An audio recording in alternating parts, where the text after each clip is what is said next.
Alors, ce matin, on a un spécial Saint-Valentin. Alors, on sait que la Saint-Valentin, comme en soi, ce n'est pas une fête chrétienne, c'est la fête de l'amour. Et je ne sais pas si vous êtes comme moi, mais moi-même, dans ma propre vie, puis j'observe aussi que les gens, souvent les êtres humains, recherchent le grand amour, l'amour avec un grand A. Puis on entend des histoires de quelques individus qui affirment l'avoir trouvé, puis c'est une histoire qui dure à travers les années, les décennies. Euh, puis, mais ce que je remarque aussi, c'est qu'il y a beaucoup de gens qui sont comme déçus. Puis aujourd'hui, avec tous les outils de communication qu'on a, l'informatique, les gens, pour plusieurs, passent rapidement d'un partenaire à l'autre, d'un amoureux, une amoureuse à l'autre. C'est rapide. Les gens cherchent le grand amour, mais ils ne semblent pas le trouver. D'autres restent ensemble un peu simplement par raison. Ils ont des enfants, puis ils décident de rester ensemble pour le bien des enfants, mais on voit que ça devient au fil du temps plutôt des colocataires que des amoureux, malheureusement. Et ce matin, on avait pensé vous partager à travers l'occasion de la Saint-Valentin l'amour de Dieu. Et on a intitulé notre événement L'amour en 4D. Et il y a un passage dans l'Épître aux Éphésiens où l'apôtre Paul dit qu'il prie pour tous les chrétiens. Et il dit, moi, je prie que vous puissiez comprendre toutes les dimensions de l'amour de Dieu manifesté en Jésus. Puis il nomme 4 dimensions. Moi, je suis un professeur de mathématiques de formation, mais j'ai toujours été fasciné par cela. Il dit, je prie que vous puissiez comprendre quelle est la hauteur, la longueur, la largeur et la profondeur de l'amour de Dieu manifesté en Jésus-Christ. Il y a quelque chose qui dépasse le monde actuel, le monde dans lequel on vit, l'espace-temps. Il y a une autre dimension. L'amour de Dieu transcende tout ça et elle est accessible pour nous. Puis c'est ce qu'on aimerait vous partager aujourd'hui afin que votre cœur puisse saisir cet amour, en être rempli pour votre plus grand bonheur et pour la gloire de Dieu. Alors, pourquoi on a appelé ça en 4D? Évidemment, parce qu'on croit que ça dépasse et ça transcende l'amour qu'on peut rencontrer avec un simple être humain, mais parce qu'on aimerait vous parler aussi de 4 dons. Premièrement, le don de son Fils. Dieu nous a donné son Fils. Dieu a donné son Fils. Le deuxième, le don de sa parole. Donc, Jean Aubed va nous parler du don du Fils, Michel du don de la parole, et moi, je vais parler du don du Saint-Esprit. Et le 4e D, on va réfléchir vers la fin, qu'est-ce que nous, on est prêt à donner? Qu'est-ce qu'on a à cœur de redonner à Dieu en réponse à son amour incroyable? Puis on va avoir le témoignage de France qui va nous partager cette rencontre justement avec Jésus lorsqu'elle a rencontré enfin le grand amour. Alors, sans plus tarder, je vais inviter Jean Aubed à partager le don du Fils. Merci de votre participation avec nous ce matin. Je ne sais pas si vous connaissez cette histoire, l'histoire d'un jeune condamné à mort qui ne savait pas que son visiteur était le gouverneur. Il avait un pardon pour lui dans sa poche. Croyant que ce visiteur était un membre du clergé, ce condamné lui dit « Sortez d'ici, sinon j'appelle le gardien. » Le gouverneur lui dit « Jeune homme, j'ai la plus merveilleuse des nouvelles à t'annoncer. » « Elle ne m'intéresse pas du tout, dit le condamné. « Très bien, dit le gouverneur, le cœur attristé. » Quelques minutes plus tard, le gardien s'adressa au condamné. « Je vois que le gouverneur est venu te rendre visite. »« Quoi? Le gouverneur? » ?»« Oui, il avait un pardon pour toi dans sa poche, mais tu n'étais pas intéressé à le recevoir. » Le jour vint où le jeune homme devait mourir, on lui demanda s'il avait un dernier mot à dire. Il a pris la parole. « Dites à tout le monde que je ne meurs pas pour mon crime. Le gouverneur était prêt à m'offrir un plein pardon. J'aurais pu vivre. Dites-leur que je meurs parce que je n'ai pas accepté le pardon que le gouverneur allait m'offrir. » Mes frères et sœurs, chers amis, savons-nous qu'il y a plus de 2000 ans, Dieu a envoyé Jésus, son Fils, pour nous offrir le cadeau le plus précieux. Jean 3,16 nous dit, « Car Dieu a tant aimé le monde qu'il a donné son Fils unique, afin que quiconque croit en lui ne périsse point, mais qu'il ait la vie éternelle. » Le verset commence par la conjonction « car », qui nous donne la cause du plan de rédemption de Dieu que Jésus expliquait à Nicodème, le docteur de la loi, venu le questionner de nuit. L'explication que Jésus lui a donnée est qu'il est venu par amour. Dieu. Beaucoup de gens ont une fausse idée de Dieu. Donc, ne connaissant pas le Dieu vivant et vrai, ils se sont façonnés des représentations de leur Dieu. Cependant, le Dieu dont parle Jean 3,16 est le Dieu de la Bible, le Dieu tout-puissant, le créateur de l'univers et le Dieu qui veut rétablir une relation avec nous. Pourquoi? Parce que l'homme et la femme ont été créés pour vivre en relation intime avec leur Créateur. Comme vous le savez, ils ont désobéi à Dieu. Et depuis ce moment tragique, la Bible déclare que tous ont péché et sont privés de la gloire de Dieu. Mais Dieu étant amour et voulant rétablir la relation perdue avec l'humanité, a tant aimé. Dieu n'a pas simplement aimé, mais il a tant aimé. J'aimerais nous poser cette question. Qu'avons-nous ressenti lorsque quelqu'un qui nous attirait nous dit qu'il nous aimait? Nous nous sommes sûrement sentis très excités parce que cette personne nous a déclaré son amour. Imaginons maintenant comment nous devons nous sentir quand Dieu nous dit qu'il nous aime. Son amour s'exprime de telle manière qu'il n'y a rien ni personne au monde qui puisse nous aimer comme Dieu. Avez-vous parfois l'impression que vous n'êtes pas aimé? En ce moment, parmi ceux qui sont à l'écoute, il se peut qu'il y ait quelqu'un qui se sente rejeté. À cette personne, je veux dire qu'il y a quelqu'un qui vous aime d'un amour vrai et véritable. Et cette personne est Jésus. La grandeur de cet amour se manifeste en ce que Dieu veut faire de vous, ses enfants. En 1 Jean 3, 1 et 2, la Bible nous dit, « Voyez quel amour le Père nous a témoigné pour que nous soyons appelés enfants de Dieu, et nous le sommes. Si le monde ne nous connaît pas, c'est qu'il ne l'a pas connu. Bien-aimés, nous sommes maintenant enfants de Dieu, et ce que nous serons n'a pas encore été manifesté. Mais nous savons que lorsque cela sera manifesté, nous serons semblables à lui parce que nous le verrons tel qu'il est. » Dieu a tant aimé le monde. L'amour de Dieu ne se limite pas à quelques élus. Il est facile d'aimer quelqu'un qui nous aime, mais aucun amour sur terre n'est comparable à celui de Dieu. Malgré le fait que nous soyons pécheurs, son amour l'a conduit à donner son Fils pour qu'il vienne dans ce monde mourir pour nous qui étions des rebelles et des méchants. Dieu a tant aimé le monde qu'il a donné. L'amour de Dieu est sacrificiel. Il a donné. Dieu prouve son amour envers nous en donnant.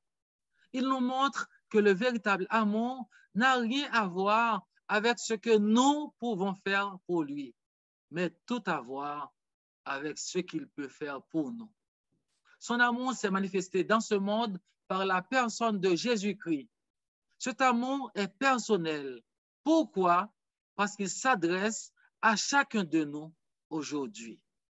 Habituellement, lorsque nous aimons une personne, nous nous sentons heureux de lui donner une preuve de notre amour. Dieu a aussi prouvé son amour envers nous en nous envoyant son Fils unique. Ce don est donc un geste d'amour. Dieu a tant aimé le monde qu'il a donné son Fils unique, son Fils bien-aimé. Savons-nous que Dieu nous a donné ce qu'il avait de plus cher? Il s'est offert lui-même en son Fils Jésus pour nous manifester clairement combien nous sommes précieux à ses yeux. Le Seigneur Jésus-Christ est mort pour nous, non parce que nous le méritions, mais par amour. Pourquoi ce sacrifice? Parce qu'il n'y avait pas d'autre moyen pour que nos péchés soient pardonnés. En Actes chapitre 4, verset 12, la parole de Dieu nous dit, « Il n'y a de salut en aucun autre, car il n'y a sous le ciel aucun autre nom qui a été donné parmi les hommes par lequel nous devions être sauvés. Et ce nom est Jésus. » Le salut de Dieu ne se trouve en aucune œuvre religieuse, ni cérémonie. Il se trouve en Jésus et en Jésus seul. Qui d'entre nous livrerait son Fils à la mort pour ceux qui nous détestent et qui nous font du mal?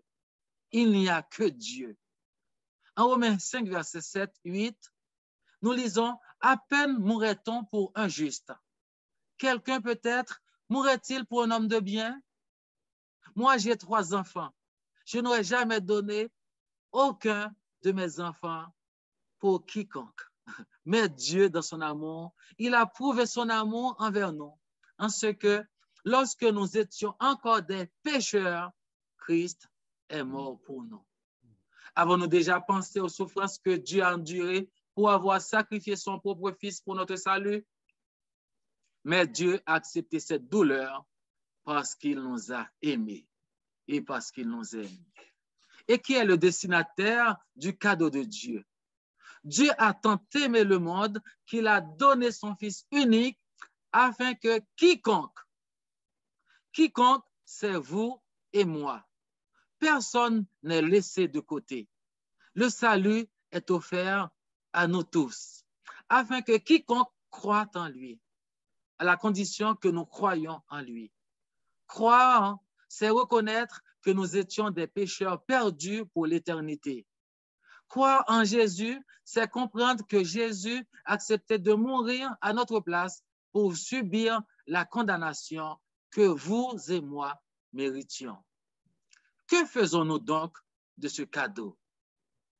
Dieu nous a donné son plus précieux cadeau, Jésus, son Fils unique. Ou nous l'acceptons, ou nous le rejetons. Si nous le refusons, nous allons le rencontrer comme juge, mais il veut être encore aujourd'hui notre sauveur. On raconte l'histoire d'un jeune homme qui perdit connaissance à la suite d'un choc entre 2 voitures. L'histoire nous dit qu'un témoin mit le jeune homme à l'abri juste avant que les voitures n'explosent, sauvant ainsi le jeune homme d'une mort atroce. Le jeune homme ouvrit les yeux et son regard tomba sur le visage de l'homme qui lui avait sauvé la vie. Il n'a jamais oublié ce visage. Ce jeune homme se remit de l'accident et les années passèrent. Il commença alors à s'attirer de sérieux ennuis. Il commit un crime et fut arrêté. Quand il se présenta devant le juge pour son procès, il fut surpris de retrouver l'homme qui lui avait sauvé la vie de nombreuses années auparavant. Sans hésiter, il s'écria, « Monsieur le juge, vous souvenez-vous de moi? Vous m'avez dégagé d'un véhicule accidenté il y a longtemps et vous m'avez sauvé la vie. » Le juge lui répondit solennellement, « Oui, je me souviens. Je voulais le meilleur pour la personne que j'avais sauvée. J'étais heureux d'avoir pu vous secourir afin que vous puissiez poursuivre votre vie. Mais vous devez comprendre une chose. À l'époque, quand je vous ai tiré de la voiture, j'étais votre sauveur. Aujourd'hui, je suis votre juge. » L'homme voudrait bien de Jésus-Christ comme défenseur pour plaider sa cause au jour du jugement. Or, ce n'est pas du tout le message biblique. Tous les hommes, toutes les femmes sont donc coupables à cause de leurs péchés. Et la sentence de mort a été prononcée. Mais l'application de la peine a été suspendue. Pourquoi? Parce que Dieu est amour. Et Dieu ne veut pas la mort du pécheur. C'est pour cela qu'il a donné son propre Fils. afin que quiconque croit en lui ne périsse point. C'est une question de vie ou de mort. Quiconque croit en lui ne périsse point, mais qu'il ait la vie éternelle. La parole de Dieu nous dit en Jean 3, 17, 18 et 36, Dieu n'a pas envoyé son Fils dans le monde pour condamner le monde, mais pour que le monde soit sauvé par lui. Celui qui croit en lui n'est pas condamné, mais celui qui ne croit pas est déjà condamné parce qu'il n'a pas cru au nom du Fils unique de Jésus. Celui qui croit au Fils a la vie éternelle, mais celui qui ne croit pas au Fils ne verra point la vie, mais la colère de Dieu demeure sur lui. Nous comprenons donc que Dieu offre ce don à chacun de nous et nous invite à le recevoir. Que Dieu nous accorde la grâce de comprendre son amour afin de le recevoir. Merci de m'avoir écouté. Alors, Jean Obed, merci de nous avoir parlé de l'amour de Dieu à travers le don de son Fils. Tu as dit, car il n'y a sous le ciel aucun autre nom qui ait été donné parmi les hommes par lequel nous devions être sauvés. Donc, Dieu nous a donné le moyen du salut à travers le don de son Fils. Et comme tu as dit, afin que quiconque croit en lui, c'est disponible, accessible pour tous les êtres humains. C'est merveilleux. Et maintenant, je vais inviter Michel Nadeau à nous parler du don de la parole, le don de la parole de Dieu. Alors, Michel, nous t'écoutons. Merci beaucoup, Hugo. Merci à toute l'équipe qui est là, à tous ceux et celles qui sont sur le site ce matin, croatu.ca. Merci beaucoup, Jean Obed, de nous avoir partagé ce don de Jésus. Et moi, j'aimerais essayer de vous partager un autre don de Dieu, et c'est le don de sa parole, la Sainte Bible. La Bible est la parole de Dieu. Et on peut dire que la Bible est une lettre d'amour par excellence que Dieu donne à toute l'humanité. Aujourd'hui, je crois qu'on est rendu presque à 3000 langues que la parole de Dieu est traduite. Donc, la Bible est une lettre d'amour par excellence. Je pose la question, pourquoi? Pourquoi est-ce qu'on peut dire que la Bible est une lettre d'amour par excellence? J'aimerais vous donner quelques raisons. La première, c'est parce que Dieu en est l'auteur principal. Dieu a inspiré sa parole. 2 Timothée 3,16 nous dit « Toute écriture est inspirée de Dieu et utile pour enseigner, pour convaincre, pour corriger, pour instruire dans la justice. » Nous savons que Dieu a utilisé une quarantaine de différentes personnes en partant de Moïse jusqu'à l'apôtre Jean, dans un laps de temps d'à peu près 1600 années, mais c'est Dieu, par son esprit, qui est l'auteur principal, et Dieu est amour. Une deuxième raison, pourquoi est-ce que la Bible est la lettre d'amour par excellence? Une deuxième raison, parce que la Bible est la vérité. Jésus a dit dans Jean 17, verset 17, « Ta parole est la vérité. » Est-ce que Jésus peut se tromper? Est-ce que Jésus s'est trompé? Bien non. Jésus est lui-même la vérité et il nous dit « Ta parole est la vérité. » Donc, cette lettre d'amour est la vérité. Une troisième raison qu'on pourrait donner du pourquoi la Bible est une lettre d'amour par excellence.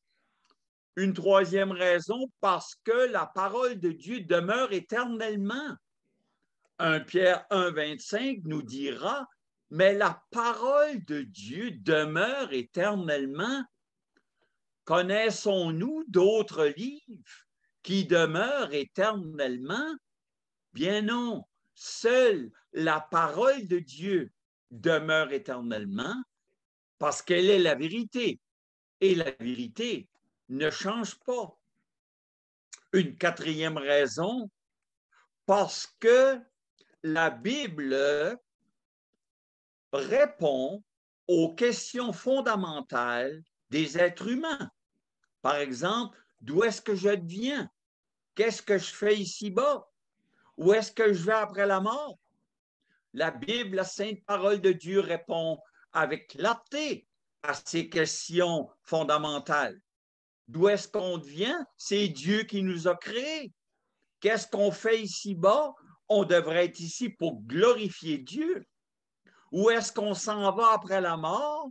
La Bible donne des réponses très précises. La Bible nous dit que si nous nous humilions et que nous reconnaissons le sérieux de notre péché, que nous sommes tous sur le chemin qui mène à l'enfer éternel et que devant la justice de Dieu, personne ne mérite le ciel. Mais comme notre frère bien-aimé Jean-Ben nous a partagé, Jésus est venu et lui qui n'a jamais péché a accepté de mourir sur la croix à ma place, à notre place. Et lorsque nous nous repentons de nos péchés et que nous mettons toute notre confiance en Jésus-Christ, la Bible nous dit que nous sommes sûrs à 100% d'aller au ciel. Imaginez, vous vous couchez le soir, on ne sait pas si on va se réveiller le lendemain matin, mais si on a Jésus-Christ comme sauveur et maître, on est sûr que lorsque la mort arrivera, c'est le ciel. C'est le ciel. Pourquoi est-ce qu'on peut appeler la Bible cette lettre d'amour par excellence? Je dirais cinquièmement, parce que le message de la Bible, lorsqu'on y croit sincèrement, répond aux besoins fondamentaux de l'être humain. Tout à l'heure, c'était répond aux questions fondamentales. Maintenant, c'est répond aux besoins fondamentaux. Et quels sont les besoins les plus profonds de chaque être humain? Nous avons tous besoin d'être aimés, d'être sécurisés, d'être pardonnés, d'être protégés. Nous avons en nous une soif profonde d'être aimés. Et si nous écoutons la musique d'aujourd'hui, le message de ce monde, on a l'impression qu'il y a des gens qui pensent « Oh, si je peux me marier, si je peux trouver une femme, je serai comblé. » Ou si je peux trouver un homme, mon vide sera rempli. Évidemment, d'être marié à une femme chrétienne est une grande bénédiction. D'être marié à un homme chrétien est une grande bénédiction. Mais jamais, au grand jamais, allons penser que notre homme ou notre épouse va étancher, rassasier cette soif d'être aimé. Nous allons être grandement désappointés, frustrés, déçus, parce qu'on est tous des pécheurs, même si Jésus vit en nous. Dieu est amour et Dieu est la source d'eau vive et Dieu est le seul capable de d'étancher cette soif intérieure. Jésus l'a dit à cette femme samaritaine dans Jean chapitre 4 qui probablement cherchait dans les hommes de remplir ce vide, cette soif d'amour. Jésus lui dit, quiconque boit de cette eau aura encore soif. Un homme, une femme, les voyages, la maison, le beau bateau, la popularité, c'est de l'eau, puis tu auras encore soif, ça ne va pas étancher ta soif intérieure. Et Jésus d'ajouter, mais celui qui croit, celui qui boit en moi, qui boit de l'eau que moi je lui donnerai, n'aura plus jamais soif. Jésus est la source d'eau vive. capable de rassasier. Une femme psychologue a commencé à se poser des questions concernant la Bible, concernant Jésus. Et elle a commencé à lire au tout début de la Bible, dans Genèse chapitre 1. Et savez-vous quand est-ce que le Saint-Esprit a fait le miracle pour qu'elle comprenne la vérité? Elle était rendue presque à la fin du livre de l'Apocalypse, je crois que c'est le chapitre 22, où ça nous dit que Jésus est la source d'eau vive. Et c'est là que le Saint-Esprit a montré, c'est pas le travail, c'est pas l'argent, c'est pas les choses, c'est Jésus. Et elle s'est donnée à Jésus. Vous avez peut-être déjà entendu chanter Neil Diamond, un chanteur assez populaire dans les années 70.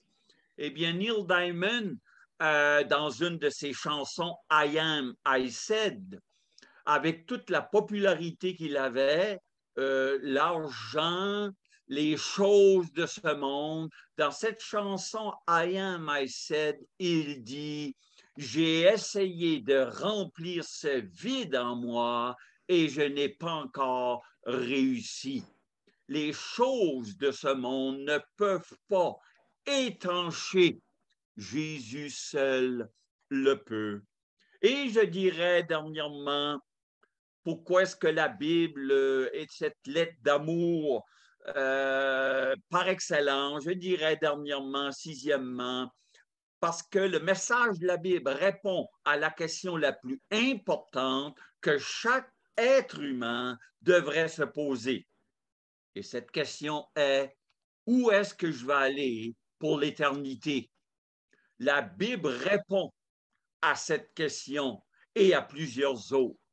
La Bible nous dit, comme déjà mentionné, que nous sommes pécheurs et Dieu est pur et Dieu ne peut pas accepter le péché au ciel. Dans sa justice, nous sommes tous sur le chemin de la condamnation éternelle. Personne ne peut mériter le ciel parce que nos péchés nous séparent de Dieu. Dieu nous offre le vaccin, le seul vaccin sûr à 100%, le Seigneur Jésus-Christ. Alors que mon péché, nos péchés, c'est un virus mortel, éternel, spirituel, Dieu dit, je t'offre un vaccin, un remède, un seul, mais un remède sûr. Mets ta confiance en Jésus. Jésus veut devenir ton sauveur, ton Seigneur, ton meilleur ami. Chers amis, j'espère que vous avez un Nouveau Testament. Sinon, écrivez à croix-tu.ca, ça va leur faire plaisir. Je terminerai en vous donnant une petite exhortation et je dois faire attention parce qu'on a des professeurs de mathématiques avec nous ce matin. Mais vous savez que dans une journée, il y a 24 heures. Et dans une heure, il y a 15 minutes. Dans une journée, il y a 96 15 minutes. Pouvons-nous vous encourager de prendre 15 minutes sur 96 pour lire la lettre d'amour de Dieu? Aujourd'hui est le jour du salut. N'attendez pas parce que demain sera peut-être trop tard. Merci au Dieu pour ton don de la sainte parole. Que Dieu vous garde. Alors, on a vu les deux premiers D. Dieu a donné son Fils. Le deuxième, Dieu nous a fait le don de sa parole, la lettre d'amour de Dieu. Et j'aimerais vous partager le don, le troisième D, le don du Saint-Esprit. C'est absolument merveilleux ce que Dieu nous accorde à travers la foi en Jésus, à travers le don du Saint-Esprit. Peut-être que dans votre expérience, vous avez lu un livre à un moment donné, peut-être dans votre parcours d'études, un roman historique, un livre avec des pensées. Puis vous pouvez dire que dans une certaine mesure, ce livre-là vous a a transformé, a changé votre vie, ce que vous avez découvert, ça a ouvert votre esprit sur de nouvelles réalités. Mais je suis sûr qu'il y a plein de livres qui ont des impacts comme ça dans la vie des gens, mais s'il y a un livre qui a transformé probablement le plus grand nombre de vies, c'est la Bible. À travers les siècles, les millénaires, la Bible a transformé des millions. Je ne sais pas si on peut aller jusqu'à des milliards, mais des millions de vies, certainement, ont été transformées par la Bible. Lorsque Jésus était avec les disciples dans les derniers moments avant son arrestation, sa crucifixion, Jésus a voulu rassurer les disciples parce qu'il leur disait, il les préparait à son départ. Et Jésus disait à un moment donné, les gars, les filles, je vais partir. Puis là où je vais, vous ne pouvez pas venir avec moi. Alors là, les disciples sont devenus un peu inquiets. Ils s'étaient attachés à Jésus après 3 ans de relations intimes avec Jésus, de connaissances, de proximité. Et là, Jésus dit dans Rome, pas dans Romains, mais dans Jean 14, versets 16 à 18, « Et moi, je prierai le Père, et il vous donnera un autre consolateur, afin qu'il demeure éternellement avec vous. L'Esprit de vérité que le monde ne peut recevoir parce qu'il ne le voit point et ne le connaît point. Mais vous, vous le connaissez, car il demeure avec vous et il sera en vous. Je ne vous laisserai pas orphelins, je viendrai à vous. » On a probablement tous expérimenté le deuil d'une personne qui était chère à notre cœur. Et les disciples sont un petit peu à ce moment-là. Jésus est en train de répéter qu'il va partir. Vous ne me verrez plus. Et là, Jésus veut rassurer les disciples. Il leur dit, je vais envoyer un autre consolateur. Ce que moi, j'ai fait auprès de vous pendant 3 ans, je vous ai encouragé, j'ai créé l'espoir, l'espérance en vous. Là, je m'en vais, mais je vais envoyer quelqu'un d'autre, le Saint-Esprit. Là, Jésus leur dit, il va être en vous, il va être en vous éternellement. Et Jésus est en train, en quelque sorte, de rappeler ce que Dieu avait promis dans l'Ancien Testament.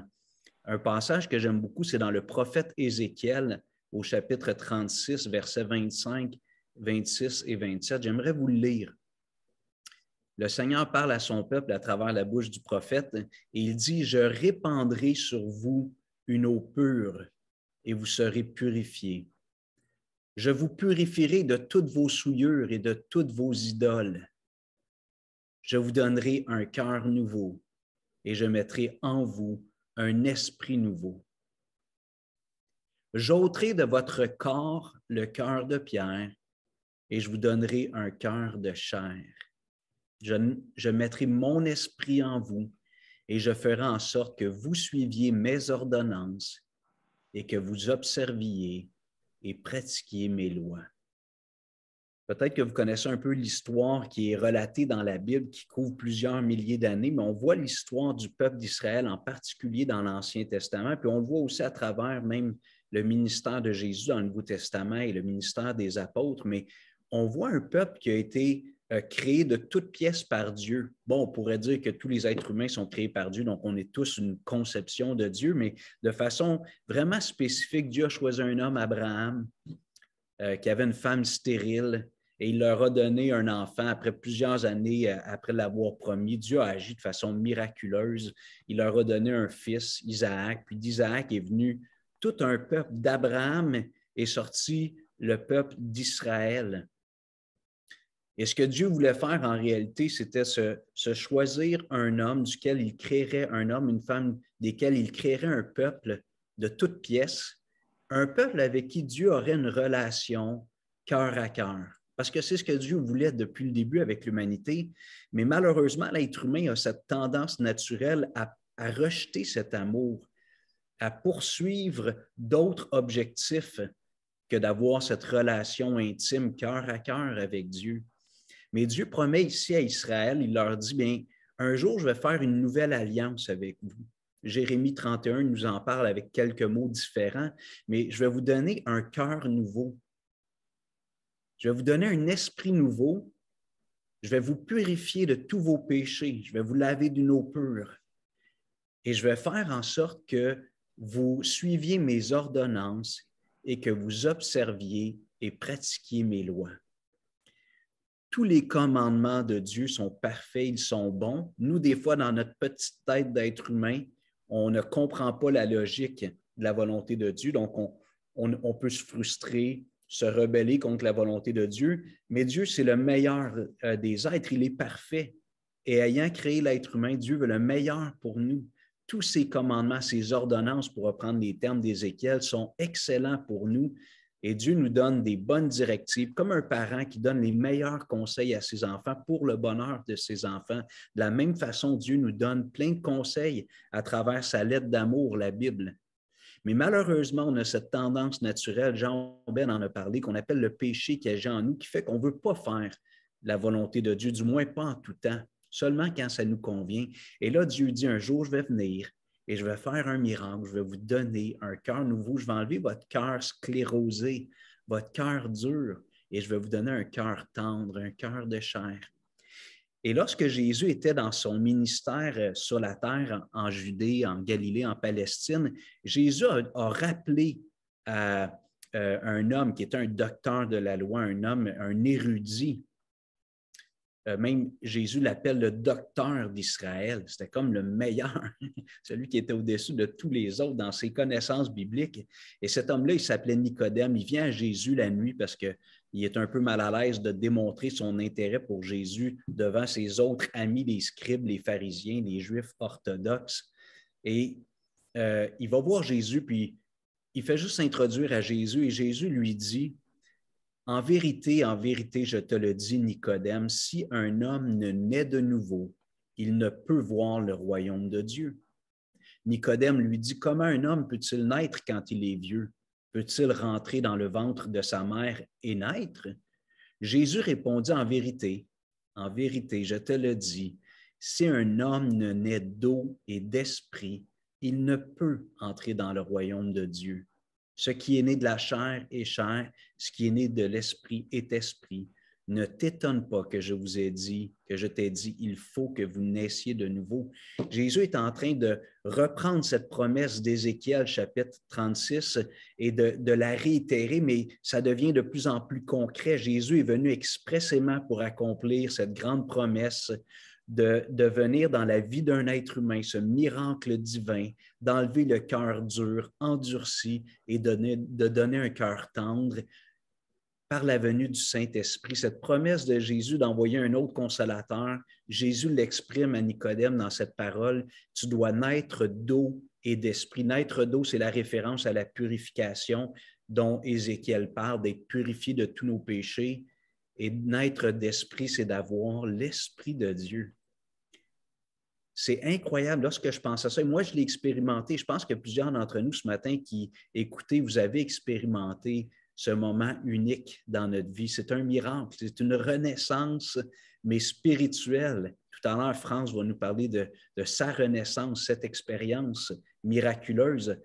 Mais lorsque Dieu donne son esprit à un être humain, il y a une métamorphose intérieure qui se produit. Et ça s'explique, on le communique dans nos mots, Jésus l'a communiqué, mais ça doit être expérimenté, non seulement expliqué. Et ça, c'est lorsque le Saint-Esprit vient habiter dans la vie d'une personne. Et des fois, les gens pensent peut-être que c'est une genre d'expérience un peu avec une vision, par exemple, la colombe qui descend sur Jésus lors de son baptême. Certaines personnes vivent des moments plus forts, plus intenses, avec des choses assez uniques. D'autres, c'est plutôt sobre, un peu comme une naissance d'un être humain. Alors, il y a des enfants qui sortent de leur maman, du ventre de leur mère, en quelques minutes. On appelle ça accoucher comme une chatte.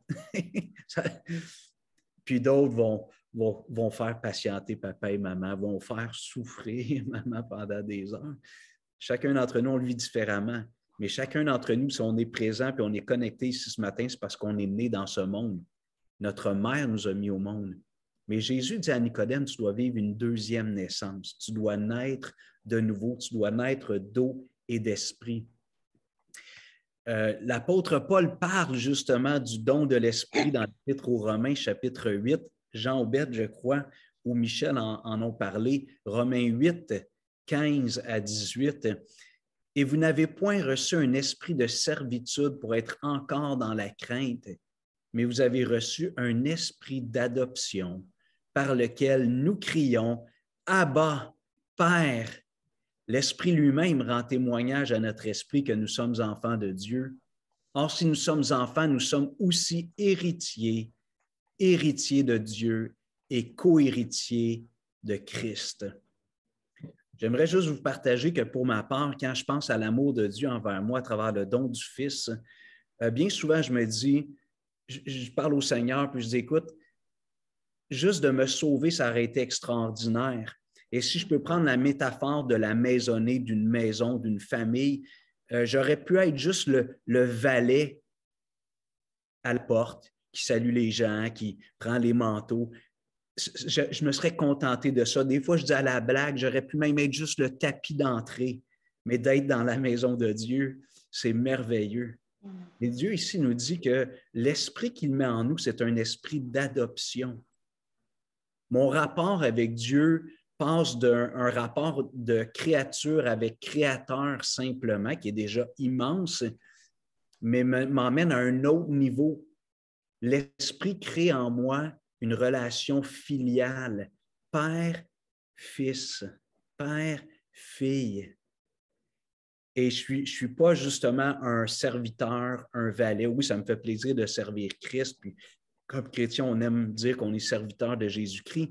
Mais je suis un enfant de Dieu. Je suis devenu un enfant de Dieu. C'est absolument merveilleux. Et une dernière réflexion, toujours dans l'Épître aux Romains.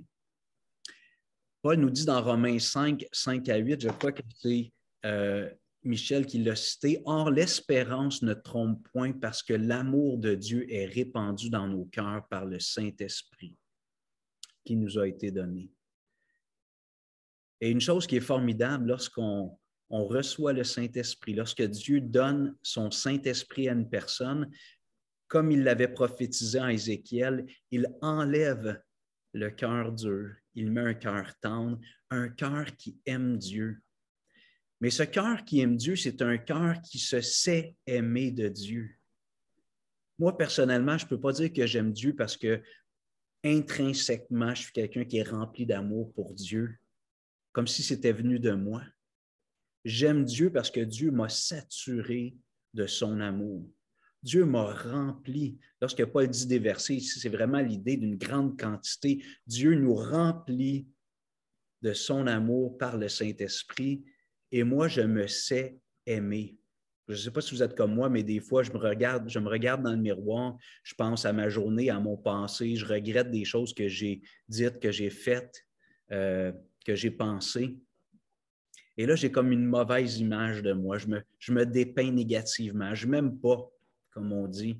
Ou des fois, j'entends ce que d'autres me font comme commentaire. Je ne dis pas que c'est des choses qui m'arrivent souvent, mais des fois, les gens peuvent émettre une critique ou avoir une parole dure à mon égard. Et puis, ça m'atteint des fois. Puis là, je me regarde. Puis je dis, ouais, je ne suis pas bon. Je ne suis pas fin. Mais lorsque ces choses-là arrivent, c'est comme des gros nuages qui arrivent dans mon âme. Je me tourne vers la croix de Jésus et je pense au fait que Dieu m'a tellement aimé qu'il a donné son Fils unique pour me sauver. Et non seulement ça, mais Dieu a dit, c'est pas juste un fait historique qui est devenu un credo, c'est quelque chose qui a été insufflé en toi. Hugo, je suis venu faire ma demeure en toi par la présence du Saint-Esprit. Et là, moi, je me dis, non, je suis un homme aimé. Dieu m'aime. Dieu m'aime, je suis comblé. Blaise Pascal, un grand homme de science du passé, a dit un jour, et je le paraphrase parce que la phrase est beaucoup plus complexe que ça, mais il a dit, il y a dans le cœur de tout être humain un vide qu'on essaie de combler avec toutes sortes de choses, mais ce vide a la forme de Dieu. Ce vide peut être comblé par Dieu seul. Ce n'est pas dans le grand amour avec une femme que j'ai été comblé. J'ai une femme merveilleuse depuis 26 ans, 27 ans bientôt mariée. Mais ce qui m'a comblé, c'est l'amour de Dieu. Alors, France, vous avez goûté à l'amour de Dieu. Ce que Jean Obed et Michel, moi-même, on a parlé, vous avez goûté à ça, puis on aimerait que vous puissiez nous le partager ce matin. On vous écoute. France, racontez-nous votre histoire avec Jésus. Merci. Je suis née dans une famille de 11 enfants. Je suis la 7e. Notre famille était de religion catholique. On était quand même assez ferme dans notre religion, là. Notre père, il voulait qu'on y aille à la messe, confesse, on se confessait en prêtre. On était assidus à ce moment-là dans la religion catholique.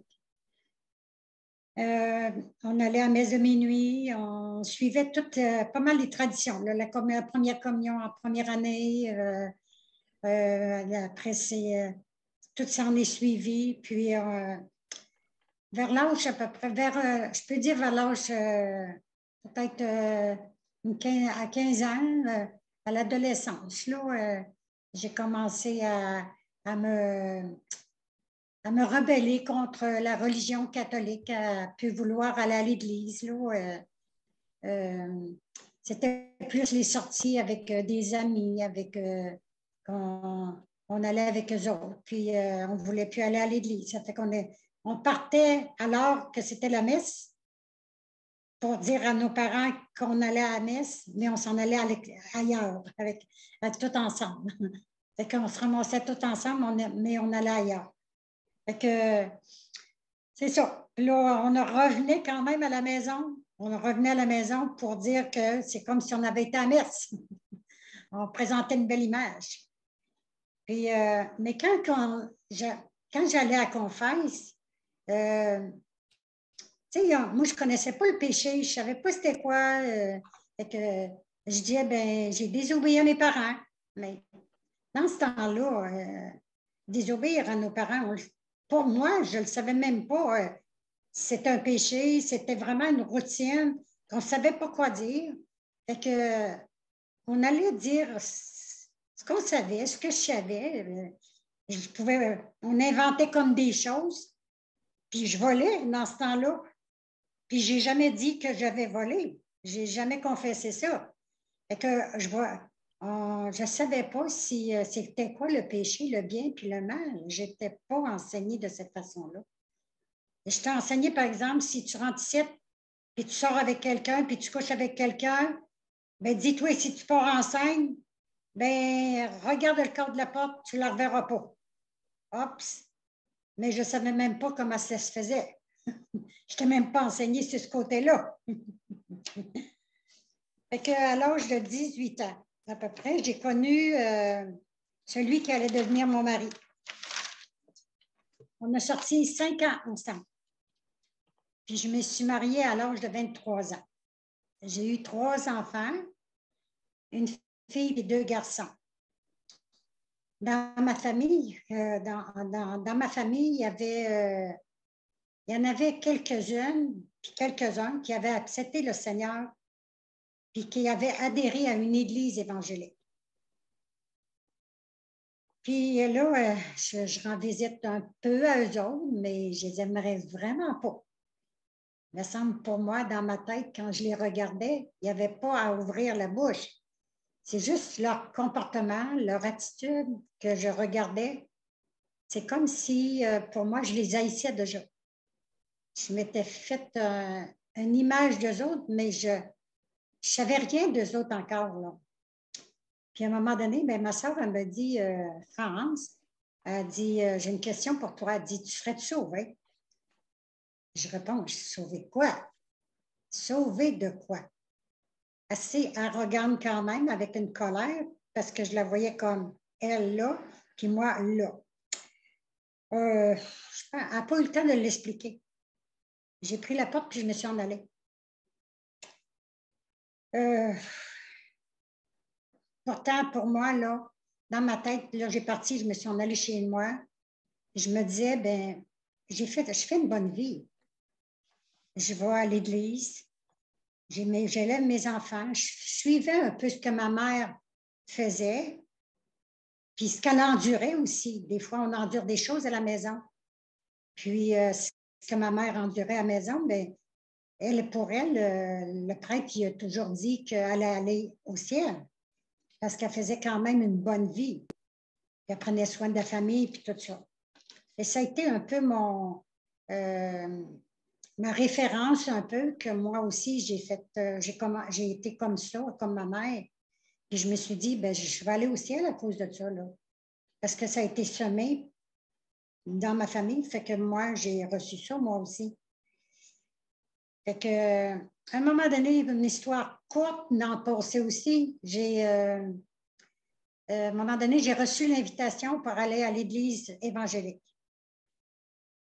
Puis, ma soeur, elle me dit, tu viens-tu, t'embarques-tu? Non. Parce que là, il fait une grosse tempête dehors. Mais il faisait vraiment une tempête. Mais pour eux autres, il n'y avait pas de tempête de neige. Ils y ont été, mais moi, je n'ai pas embarqué. Mais là, ça travaillait dans mon cœur. Mais l'autre semaine, j'ai embarqué. L'autre semaine, j'ai embarqué, j'ai commencé à aller à l'église évangélique. Puis, il parlait juste de la parole de Dieu, juste de Jésus, ce que Dieu avait fait sur la croix pour nos péchés, que Jésus est mort sur la croix pour nos péchés, que Jésus est ressuscité, il est vivant.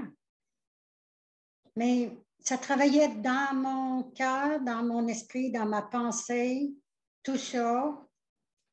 Puis j'essayais de comprendre par moi-même parce que je faisais quand même une bonne vie. Fait que là, pendant des semaines, des mois, j'ai assisté à l'église évangélique. J'entendais la parole de Dieu, puis je savais qu'est-ce que Dieu voulait de ma vie. Ça fait que j'ai commencé à vouloir changer, à vouloir faire ce que Dieu dit dans sa parole. Fait que là, j'ai dit, bon, Dieu, il veut que j'aille à l'église. Dieu, il veut que je prie, que je lis la Bible. Et que là, Dieu, il veut que j'aime mon prochain. Il veut que je change des choses dans ma vie. Ça fait que là, j'ai commencé à travailler sur moi-même tout ce temps-là pendant des années. Je peux dire pendant 3 ans. J'ai commencé à aller à l'église à partir de mars 83 jusqu'en 86 que mes yeux ont pu s'ouvrir sur la parole de Dieu, sur vraiment ce que Dieu avait fait sur la croix pour moi. En novembre 86. C'était pas à cause de tout ce que je faisais pour plaire à Dieu. Parce que dans ma prière, souvent, là, ma prière, c'était, je le savais, que Dieu était parti me préparer une place. J'ai tout compris dans mon cœur que c'était vraiment pas en faisant des œuvres que je pouvais aller au ciel. Dans Éphésiens 2, 8 et 9, il dit, car c'est par la grâce que vous êtes sauvés, par le moyen de la foi. Et cela ne vient pas de vous, c'est un don de Dieu. Ce n'est point par les œuvres, afin que personne ne se glorifie. Et c'est là que j'ai compris dans mon cœur que ce n'était pas par les œuvres, c'était vraiment par la foi en Jésus-Christ, mon sauveur. Il est mort pour mes péchés, puis il est ressuscité. Puis là, j'ai compris aussi que j'ai vu là, mes péchés. Je pouvais les nommer mes péchés, car tous ont péché et sont privés de la gloire de Dieu. J'étais privée de son amour, de sa grâce. Dans Éphésiens 21, 8, c'est peut-être cru qu'est-ce qui est écrit, mais c'est vraiment ma condition. Mais pour les lâches, les incrédules, les abominables, les meurtriers, les impudiques, les gens chanteurs, leur place sera dans l'étang ardent de feu et de soufre, ce qui est la seconde mort. C'est là que j'ai vu mes péchés. Là, je savais que c'est là que je m'en allais.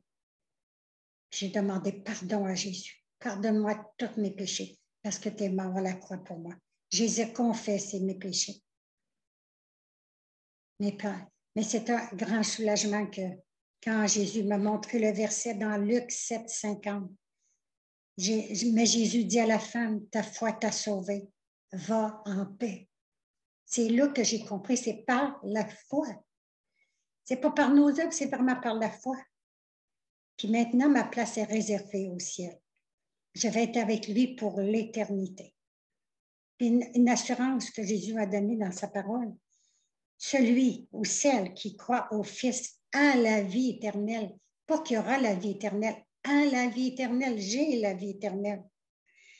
Ne vient point en jugement, mais le passé de la mort à la vie. Car Dieu m'a tant aimé, tête France, a tant aimé le monde qu'il a donné son Fils unique, afin que France croie en lui ne périsse point, mais qu'il ait la vie éternelle. Merci, mon Dieu, parce qu'il était patient envers moi. Il n'est pas venu me chercher à cause de mes œuvres, mais par la foi en lui. Puis je remercie le Seigneur pour le don qu'il m'a donné. Amen. Amen. Merci, France, de nous partager ce moment important dans votre vie. Probablement le plus beau jour de votre vie.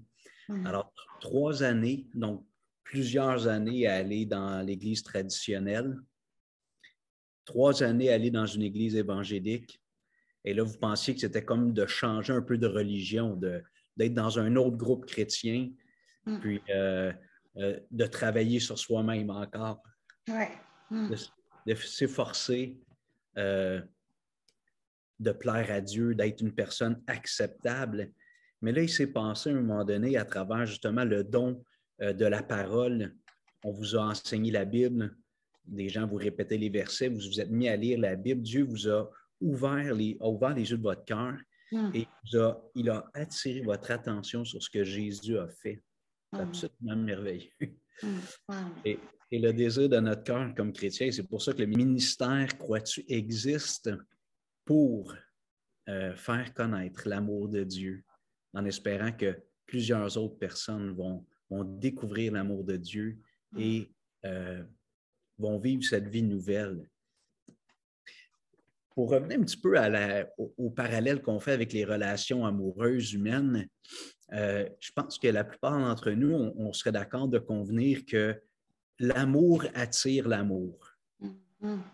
Quelqu'un qui nous donne de l'amour constamment, qui ne lâche pas, même si au début on est un peu réfractaire, puis qu'on n'est pas réceptif, ça finit par nous gagner. Je ne sais pas si vous avez eu l'occasion de vivre ça pour votre part. Moi, je l'ai vécu dans ma vie. Des gens envers qui je n'avais pas nécessairement une attitude de gratitude, puis d'amour, puis leur amour envers moi finit par me gagner. Je vais me donner l'exemple de ma mère. Ma mère a été une femme comme la plupart, une grande majorité des femmes qui ont des enfants. Les mères sont prêtes à donner leur vie pour leurs enfants. Et ma mère a fait ça dans ma vie. Mais je peux vous dire qu'à l'adolescence, ma mère lisait la Bible, c'était une chrétienne, puis je la trouvais bizarre. Dans mon cœur, puis avec mes amis, je me moquais de ma mère, de sa foi. Je trouvais que c'était quelque chose qui était révolu, qui appartenait à un autre siècle. Mais peu à peu, en essayant de combler le vide avec d'autres choses, j'ai été attiré par l'amour de ma mère, en voyant son amour inconditionnel. Et là, j'ai dit, qu'est-ce qui fait qu'elle est comme ça, qu'elle ne me lâche pas? Et finalement, j'ai découvert qu'elle-même avait comblé ce vide avec Jésus-Christ.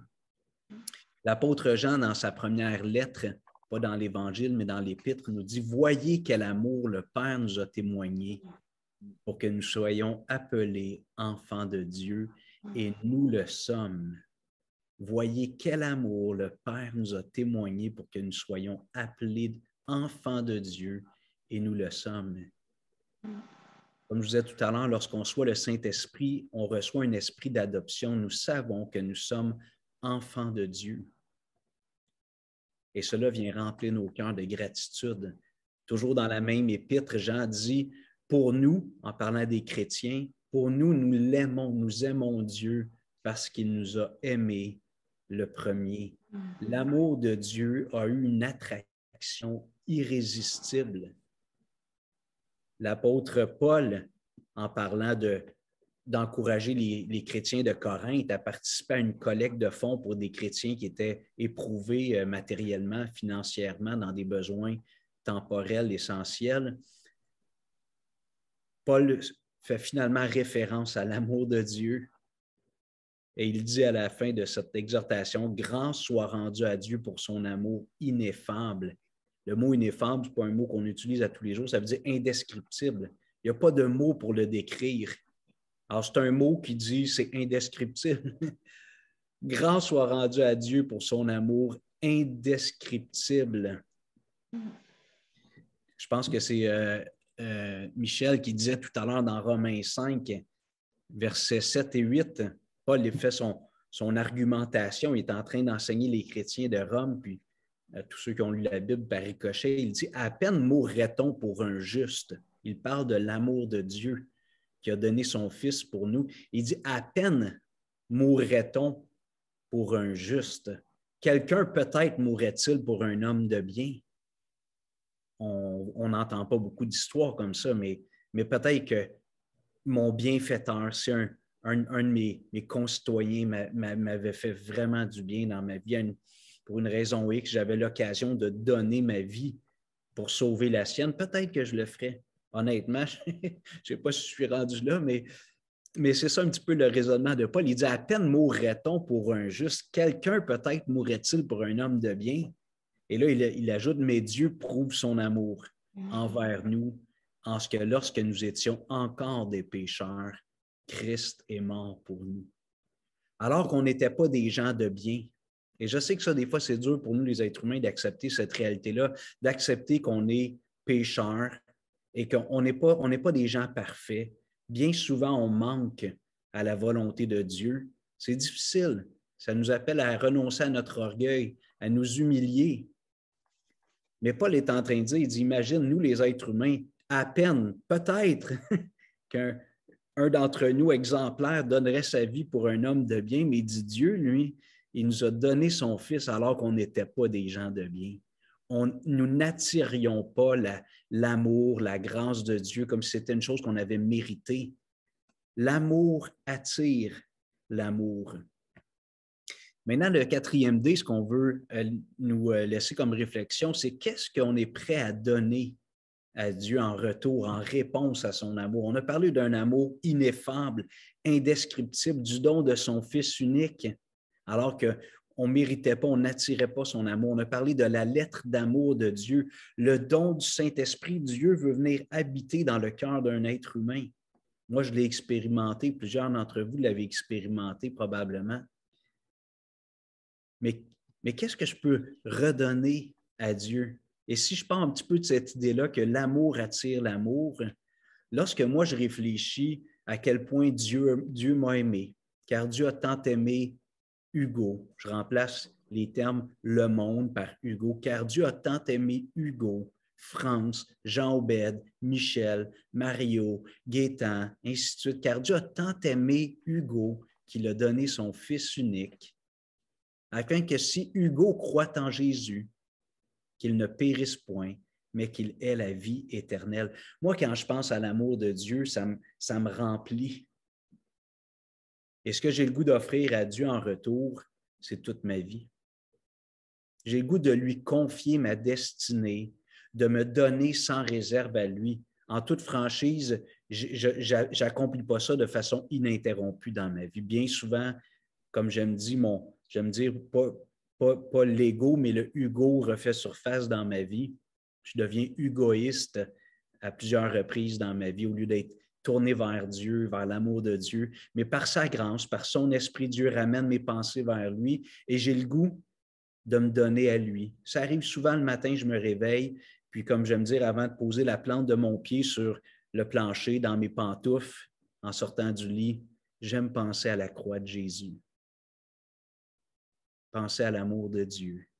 Et là, ça part bien ma journée. Je dis au Seigneur, qu'est-ce que je peux donner d'autre que ma vie entière devant un si grand amour? Je te donne ma vie. Et tout à l'heure, France nous disait qu'elle a compris que ce n'était pas par les œuvres. Après 3 ans à fréquenter cette église évangélique, elle a compris que ce n'était pas par les œuvres, mais par la grâce de Dieu qu'elle pouvait être sauvée. Et ça m'amène à réfléchir sur le fait que le chrétien, celui qui a reçu l'Esprit de Dieu, qui a reçu ce cœur nouveau, cet esprit nouveau, se donne à Dieu, non pas pour gagner ou mériter quelque chose. Il se sait aimer de Dieu. Dieu déverse son amour en nous. Je suis saturé de l'amour de Dieu. Et maintenant, si ma vie est transformée, ma vie est différente, si j'aime mon prochain Pas toujours, comme je disais tout à l'heure, comme moi-même. Si j'aime Dieu, je veux le mettre en priorité. Ce n'est pas pour essayer de mériter quelque chose. C'est une réponse qui est spontanée, qui est naturelle. Dans ma vie, j'ai le goût de redonner ma vie au Seigneur. Jésus a dit dans Jean 10, alors qu'il se compare, il fait la métaphore qu'il est le bon berger et que ses disciples sont les brebis. Il dit, « Moi, je suis venu afin que mes brebis aient la vie et qu'elle l'ait en abondance. » Et là, on ne parle pas d'abondance matérielle. On parle d'abondance de l'âme, un sentiment de plénitude. Ma vie a un sens, je suis comblé. Jésus a dit, je veux que mes brebis aient la vie en abondance. Et cette vie abondante se vit lorsqu'on se donne au Seigneur. Je termine avec une petite histoire personnelle.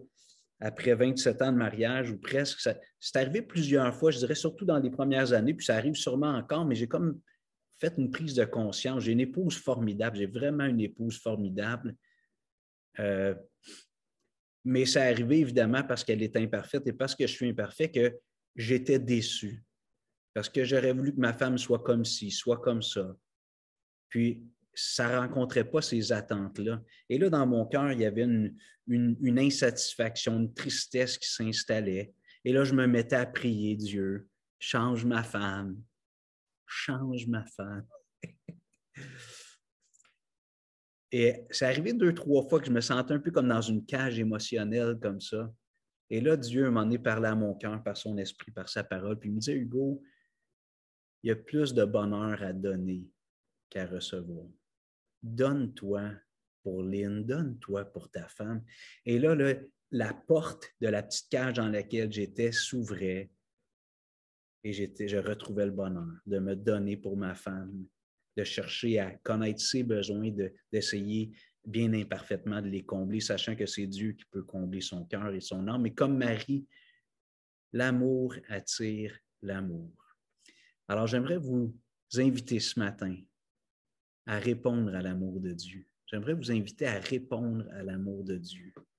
Vous avez entendu des choses fantastiques, merveilleuses ce matin, et j'aimerais vous inviter à prendre cette décision. Si vous le voulez bien, vous n'êtes pas obligé. Moi, je vais fermer mes yeux, puis je vais m'adresser à Dieu le Père par Jésus. Et si tu as le goût d'exprimer ces choses, c'est dans ton cœur, ça brûle, dis-le au Seigneur. Dieu, moi, je réalise que je suis un homme, une femme, loin d'être parfait, un pécheur, une pécheresse. Et je réalise que j'ai cherché à combler un sentiment de satisfaction, un sens à ma vie par bien des choses, et peut-être souvent ou à l'occasion dans une relation amoureuse humaine. Et ce vide-là n'a pas été comblé. Mais je comprends aujourd'hui qu'il y a juste toi qui peux me combler à travers la personne de ton Fils, par le Saint-Esprit que tu veux mettre en moi. Et je reconnais aujourd'hui que j'ai besoin de toi. J'ai besoin de Jésus. J'ai besoin du cadeau de Dieu, de l'amour de Dieu. Je reconnais que Jésus est le Fils de Dieu, qu'il est mort sur la croix pour mes péchés. Je confesse mes péchés et j'invite Jésus à venir dans mon cœur pour me remplir du pardon de Dieu, de l'acceptation de Dieu, de ce sentiment d'adoption par Dieu. Oui, Dieu, je veux désormais t'appeler Père, Papa, par ton esprit. Au nom de Jésus. Amen. Si vous avez pris cette décision, si tu as pris cette décision, je t'invite à nous le partager. Peut-être que tu es timide et tu ne voudras pas nous le partager. On va ouvrir la ligne tout à l'heure pour qu'on puisse partager, réagir. Mais je t'encourage à le faire, peut-être en privé, dans des messages, de nous contacter. Garde pas ça pour toi.